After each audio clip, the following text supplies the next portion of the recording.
पवन बिहारी लाल की जय। नामकरण संस्कार भगवान श्री कृष्ण का होने वाला है। बलराम जी और श्री कृष्ण का नामकरण होने वाला है। श्री सूत जी महाराज कहते हैं, राजा परीक्षित, जब भगवान श्री कृष्ण का जन्म होने के बाद उनका नामकरण संस्कार होता है तो श्री यदुवंशियों के परीक्षित यदुवंशियों के जो पुरोहित होते हैं वो श्री गर्गाचार्य जी महाराज होते हैं। तो गर्गाचार्य जी को महाराज को बुलाया गया। बुलाने के बाद भगवान श्री कृष्ण का नामकरण संस्कार। इधर एक दिन की बात है, गोकुल में नंद बाबा गर्गाचार्य जी महाराज को बुलाते हैं। गर्गाचार्य जी को बुलाया गया। बुलाने के बाद बोले, हे बाबा, हमारे दोनों पुत्र का नामकरण संस्कार करना है।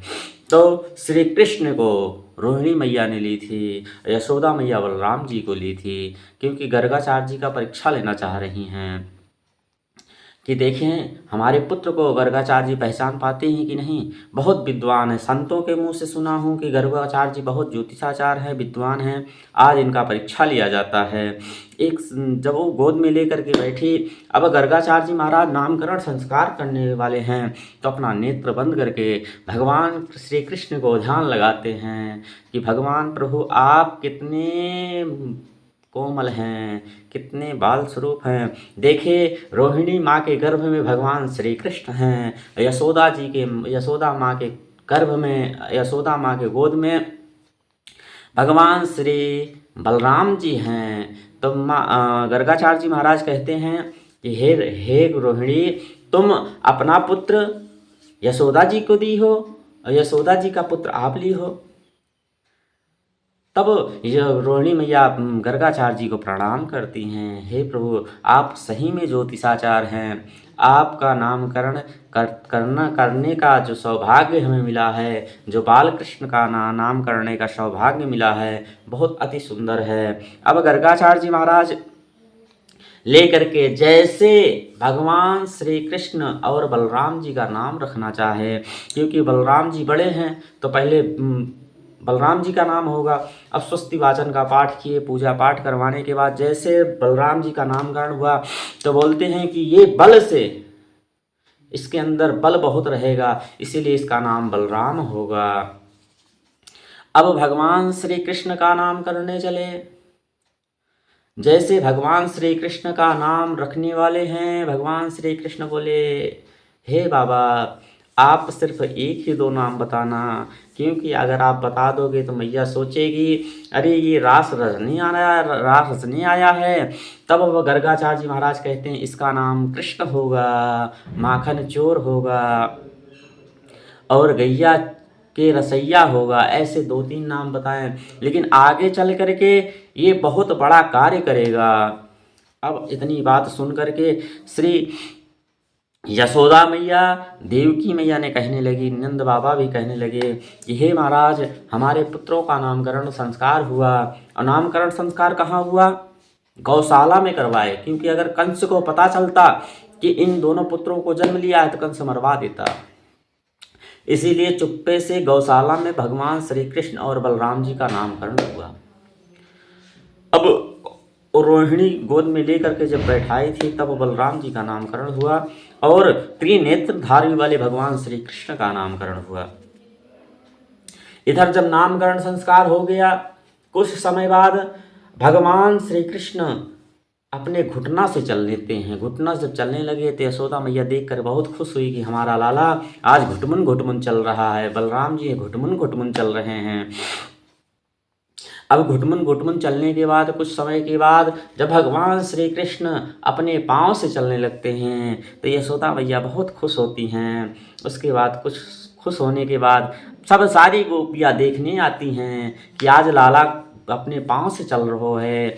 अब जब यशोदा मैया देखने आती हैं, सभी गोप ग्वाल मोहित हो जाते हैं। इधर गर्गाचार्य जी जब नामकरण संस्कार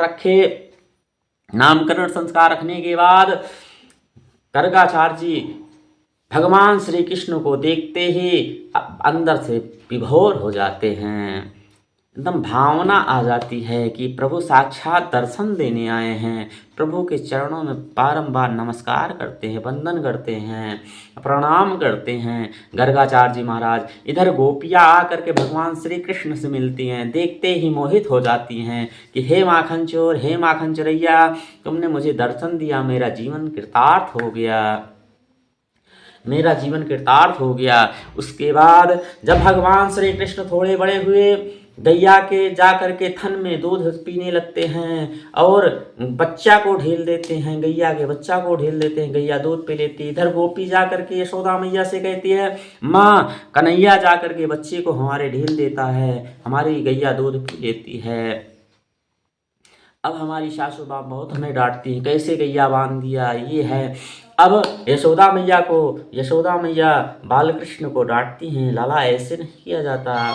कुछ वक्त होने के बाद अब भगवान श्री कृष्ण माँ से कहने लगे, मैया मैं भी गैया चराने जाऊंगा, मैं भी बछड़ा चराने जाऊंगा। बोले, लाला अभी तुम छोटे हो, थोड़ा और बड़े हो जाओ तो तुम फिर गैया चराने जाओ। बोले, नहीं मैया, मैं गैया नहीं, मैं बछड़ा चराने जाऊंगा, मैं छोटा हूँ ना, इसलिए छोटा गई बछड़ा चराने जाऊंगा, गैया बाद में जाऊंगा। अब सभी ग्वाल वाल के साथ गैया चराने चले जाते हैं।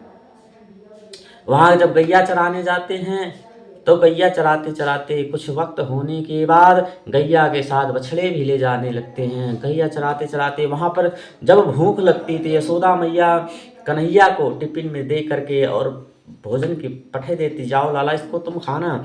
अब सभी ग्वाल वाल टिफिन लेकर के आते हैं। भगवान श्री कृष्ण सभी ग्वाल वाल के साथ में मिल करके भोजन करते हैं। कहीं सुदामा के पक्ष में लेते हैं, कहीं दामा के पक्ष में लेते हैं, कहीं उनके भोजन लेते हैं। सब लोग उसी में मिल करके खाते हैं। तो सभी कहते हैं कि हे लाला, तुम तो बड़े उच्च घर के हो, तुम हमारा जूठन खा रहे हो। तब भगवान श्री कृष्ण कहते हैं कि हे लाला, जूठन से कुछ नहीं होता।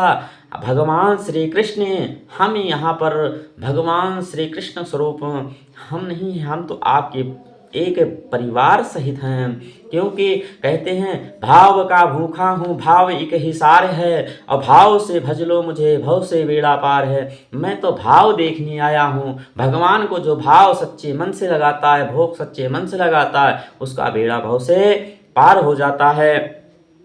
अब इधर कन्हैया गैया चराने जाते हैं। वहाँ पर अकासुर बकासुर सबका उद्धार करते हैं। उसके बाद भगवान श्री कृष्ण वहाँ पर डांडिया खेलते हैं। डांडिया खेलने के बाद तब सुदामा ने कहते हैं कि हे प्रभु, यहाँ इस यमुना में गैया जो पानी पीते हैं, जो कौआ पानी पीते हो, मर जाते हैं। इसमें एक विषैला नाग है, आप इसे बहुत विषैला नाग है।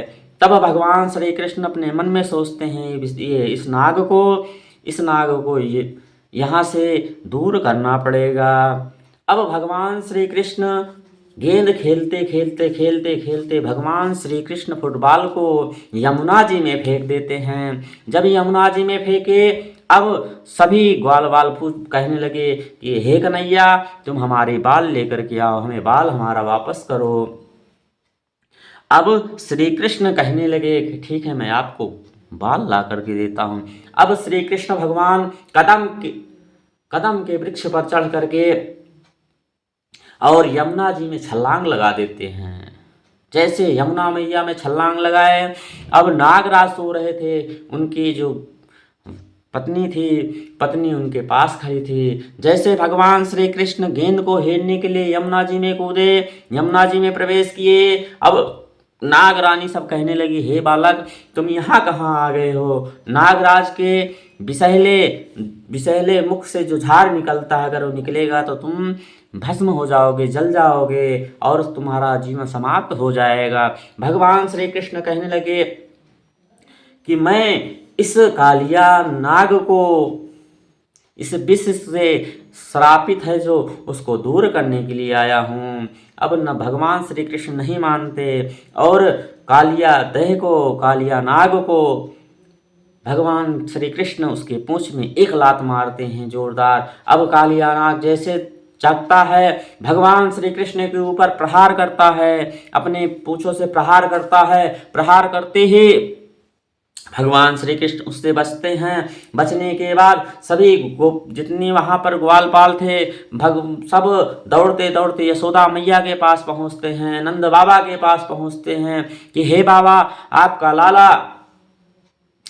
लाला यमुना जी में कूद गया है, यमुना जी में कूद गया है गेंद लेने के लिए, इसी के कारण यमुना जी में छलांग। अभी यशोदा जी, रोहिणी जी, नंद बाबा सभी ग्वाल बाल भागते भागते भागते भागते यमुना जी में आए। अभी यमुना मैया में यशोदा मैया जैसे कूदने लगी, नंद बाबा पकड़ लिए। हे देवी, अब तुम क्या करने जा रहे? बोले हमारा अगर बालक नहीं है तो हम भी प्राण अपना त्याग देंगे। इधर भगवान श्री कृष्ण कालिया दह को खूब वृक्ष से जो मार रहा था उसको खूब नाथे। मारने के बाद भगवान श्री कृष्ण को कालिया दह नाग यमुना जी के ऊपर लाता है। उसके ऊपर भगवान श्री कृष्ण मंथन करते हैं, नाचते हैं और उसका विष दूर कर देते हैं। बोले वृंदावन बिहारी लाल की जय।